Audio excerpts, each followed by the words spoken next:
Hi guys, my name is Chase Tibbles, and I'd like to talk to you about why I believe that drugs should be legalized in the United States.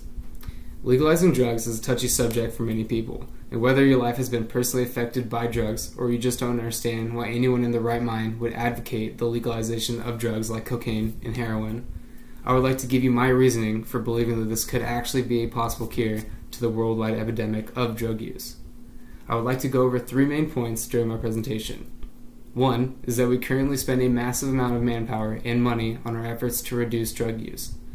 My second point is that legalizing drugs would greatly reduce the possibility of anybody tampering with a user's drugs and would allow users to receive drugs that are as clean as they can be while still being drugs.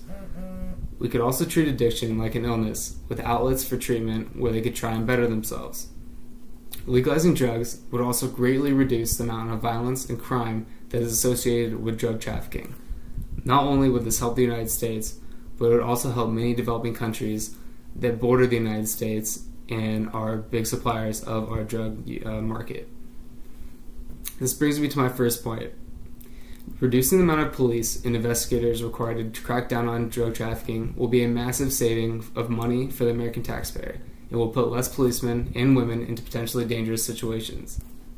With less law enforcement officials putting petty drug offenders behind bars, we would see a drastic drop in our incarceration levels, which are already much higher than we can handle.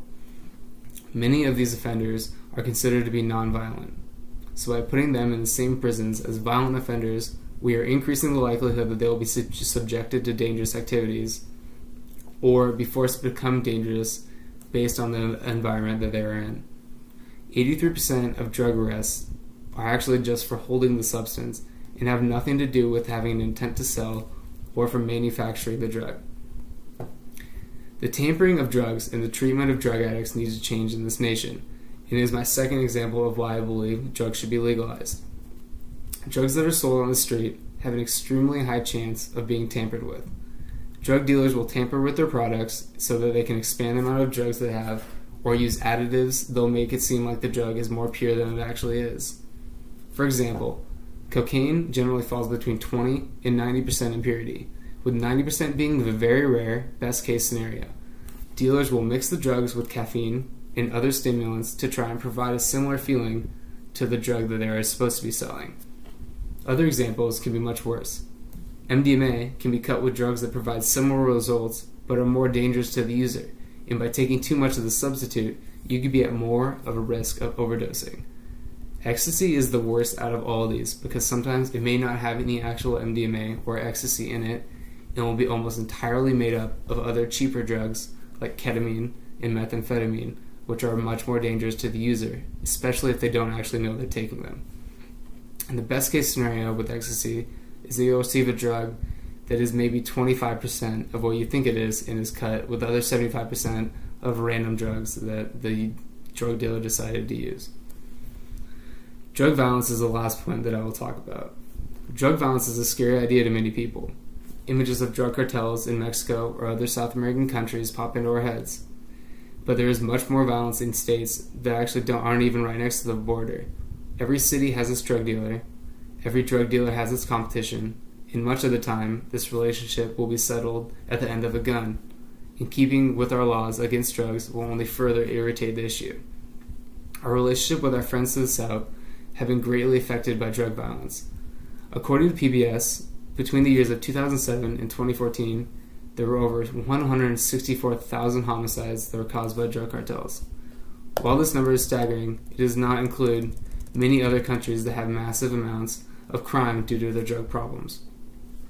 Overall, nobody wants drugs to affect another person's life.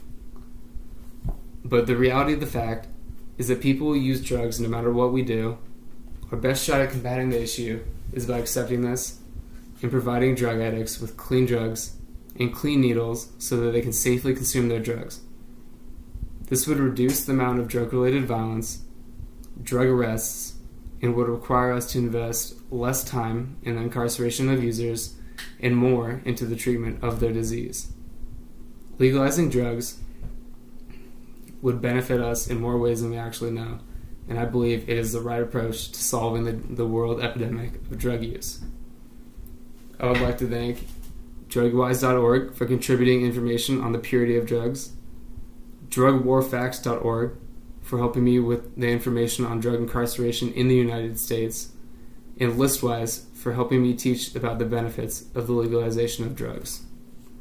I would like to thank you all for listening, and have a great rest of the quarter.